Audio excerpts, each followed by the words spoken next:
Generally, starting a business, I'd say number one is have a high pain threshold. That's There's a friend of mine who's got a good saying, which is that starting a company is like eating glass and staring into the abyss.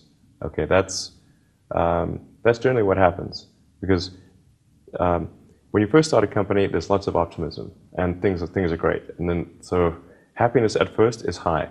Then you encounter all sorts of issues, and happiness will steadily decline, and then you'll go through a whole world of hurt. And then eventually, if you succeed, and in most cases you will not succeed, and Tesla almost didn't succeed, came very close to failure.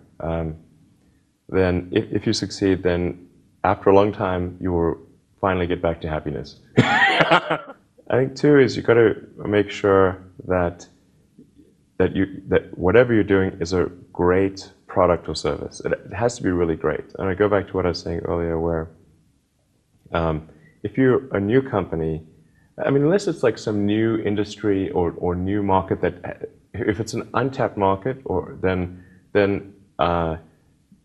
you have more ability to, the standard is lower for your product or service. But if you're entering anything where there's an existing marketplace against large entrenched competitors, then your product or service needs to be much better than theirs. It can't be a little bit better, because then you put yourself in the shoes of the consumer and they say, why would you buy it as a consumer? You're always going to buy the trusted brand unless there's a big difference.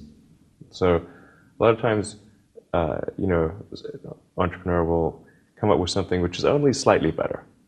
And it can't just be slightly better. It's got to be a lot better. Number three, I'd say, is constantly seek criticism. A well thought out critique of whatever you're doing is as valuable as gold. And you should seek that from everyone you can, but particularly your friends. Usually your friends know what's wrong, but they don't want to tell you because they don't want to hurt you. So lift you up, sort of your. Yeah. So they say, oh, I want to encourage my friend, so I'm not going to tell him what I think is wrong with his product. Yeah. It doesn't mean your friends are right, but very often they are right. And you at least want to listen very carefully to what they say.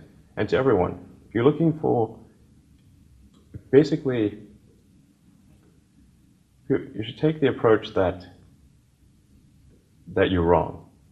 That you, the entrepreneur, are wrong. Your goal is to be less wrong.